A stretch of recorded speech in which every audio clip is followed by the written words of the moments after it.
Hello everyone, welcome to topic 5.8, reaction mechanism and rate law. By the end of this, you should be able to identify the rate law for a reaction from a mechanism in which the first step is rate limiting. So we're slowly building up to determining and predicting some of these rate laws based off of the mechanisms, okay?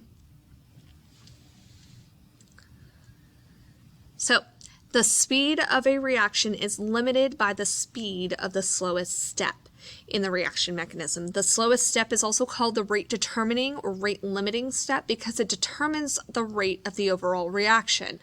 So the slow step determines the rate. In the case where the first step is rate limiting or where all reactions are irreversible, the rate law of the overall reaction is determined by the rate law of the slowest step. Recall from topic 5.4 that the rate law of each elementary reaction can be inferred from the stoichiometry of the molecules participating in that collision.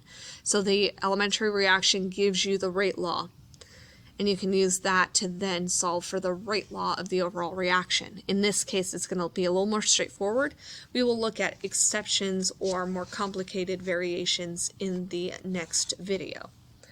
The reaction mechanism shows that the first step in this one above is the slow step. So we see that it tells you, they will tell you, or they'll ask you, hey, given this data, which one's probably the slow step, indicating that the rate limiting step for this reaction. Okay, this gives us enough information to infer that the rate law for the overall reaction.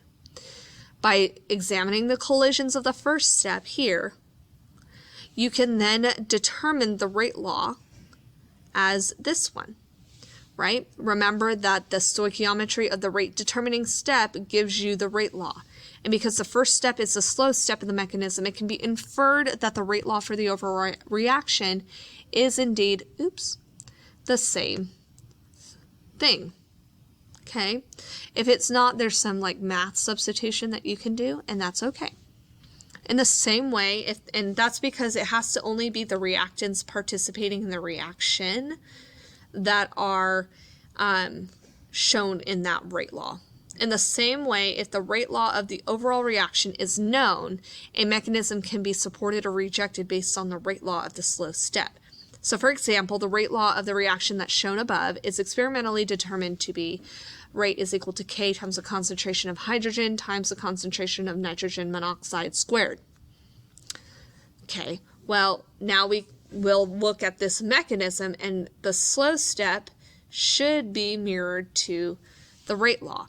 And so if we look at this and we see here that this is, yes, indeed, there's a 1 for the hydrogen here, so the exponent is 1, but we see this 2 here, and so we should expect to see a 2 in the rate determining step.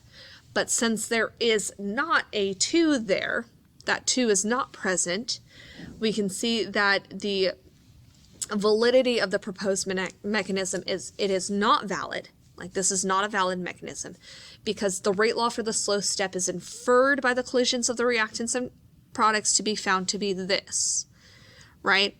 So if it was a valid mechanism, the rate law that is experimentally determined should be this. But since they don't match, this mechanism can be rejected as invalid because the rate of the slow step does not match the rate law of the overall reaction that was determined experimentally. And the experimental determination is the one that rules here. Okay, so you would have to come up with another theory as to how this reaction would occur. And I think coming up with the theory is slightly beyond the scope of this class. So, let's look at the ideal. Use the reaction mechanism shown below to determine the rate law for the catalyzed decomposition of hydrogen peroxide shown above. Okay, so looking at the slow step, we can write that the rate is equal to K times H2O2, the hydrogen peroxide, times I minus. And so this can be said to be the correct mechanism because it represents the slow or rate determining step And so this is your rate law for the overall reaction. Next, for our WEDO, the rate law for the decomposition of nitrous oxide is found to be rate is equal to K times the concentration of nitrous oxide. If the process occurs in 2 steps as shown in the mechanism below, identify the slow or rate determining step and justify your answer. Well, we know that if this is our rate law, that should reflect the slow step. Okay, that means that we should look for our slow step, and it should be just that one, but the slow step should also be the first one. Okay, so this is our slow step, this first one, because this is not included in our rate law here, right? It's not present, so this step 2 cannot be the slow step, it must be fast. So this is our slow step, and this is because the rate law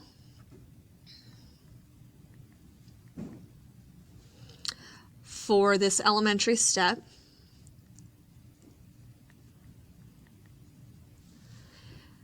mirrors the overall rate law.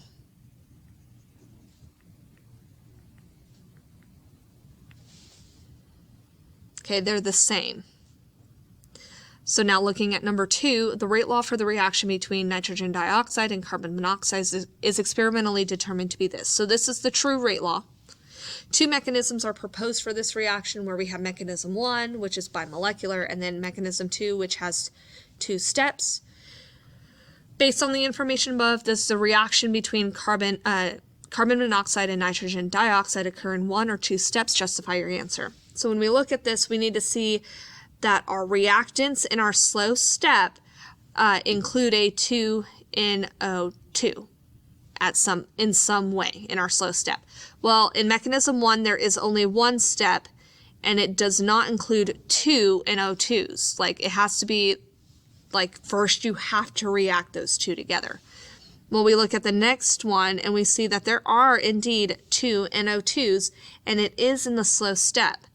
So in this one, it happens in 2 steps, because the rate law matches the slow step in mechanism 2. Okay? And so that concludes these notes. Practice these concepts in the UDOs, check your work, and thank you for tuning in.